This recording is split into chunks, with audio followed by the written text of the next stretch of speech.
ఈరోజు జరిగిన ఉత్కంఠభరితమైన మ్యాచ్‌లో అసలు డ్రామా 7వ ఓవర్‌లో జరిగింది. టాస్ గెలిచి బ్యాటింగ్ ఎంచుకున్న రాజస్థాన్ టీమ్‌కి ఆరంభంలోనే భారీ షాక్ తగిలింది. కేవలం 13 పరుగులకే 2 కీలక వికెట్లు కోల్పోయి కష్టాల్లో పడింది. మొదట ఓపెనర్ యశస్వి జైస్వాల్ ఒక్క పరుగు మాత్రమే చేసి సిరాజ్ బౌలింగ్‌లో పెవిలియన్ చేరాడు. ఆ వెంటనే ధ్రువ్ జురెల్ కూడా 7 పరుగులకే రబాడా బౌలింగ్‌లో ఔటయ్యాడు.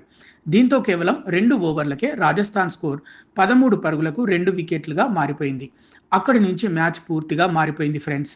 అందరూ ఇంకో వికెట్ పడుతుందనుకున్న టైంలో రాజస్థాన్ ఒక షాకింగ్ నిర్ణయం తీసుకుంది. అనుభవజ్ఞుడు జడేజాని బరిలోకి దించింది.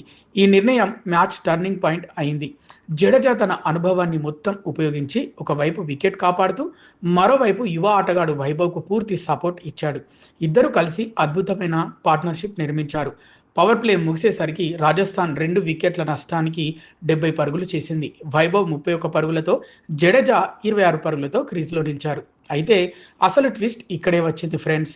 7వ ఓవర్లో జేసన్ హోల్డర్ వేసిన బంతికి జడేజా ఒక్కసారిగా అసౌకర్యంగా కనిపించాడు. కొద్దిసేపు ఫిజియో కూడా గ్రౌండ్లోకి వచ్చాడు.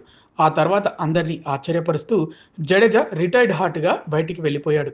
19 బంతుల్లోనే 34 పరుగులు, అందులో 5 ఫోర్లు, ఒక భారీ 6. అద్భుతమైన ఇన్నింగ్స్ ఆడుతున్న టైంలో ఇలా బయటికి వెళ్ళిపోవడం ఇప్పుడు సోషల్ మీడియాలో పెద్ద చర్చగా మారింది. ఇప్పుడు అందరి మైండ్లో ఒకటే ప్రశ్న: జడేజా నిజంగానే గాయపడ్డాడా, లేక ఇది రాజస్థాన్ వేసిన మాస్టర్ ప్లానా? వైభవ్పై ఒత్తిడి పడకుండా కొత్త బ్యాటర్ను పంపి మ్యాచ్ను డీప్కు తీసుకెళ్లాలనే వ్యూహమా, లేక తర్వాతి ఓవర్లలో ఫినిషింగ్ కోసం జడేజాను సేవ్ చేశారా? క్రికెట్ అభిమానులు కూడా ఇప్పుడు 2 వర్గాలుగా విడిపోయారు. కొందరు జడేజా నిజంగానే గాయపడ్డాడు అంటుంటే, మరికొందరు ఇది పూర్తిగా టీమ్ స్ట్రాటజీ అంటున్నారు. ఒక్క విషయం మాత్రం నిజం ఫ్రెండ్స్.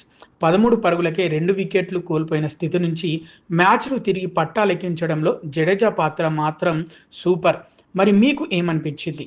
జడేజా నిజంగా గాయపడ్డాడా, లేక ఇది రాజస్థాన్ వేసిన మాస్టర్ ప్లానా? మీ అభిప్రాయాన్ని కామెంట్స్ రూపంలో తప్పకుండా తెలియజేయండి.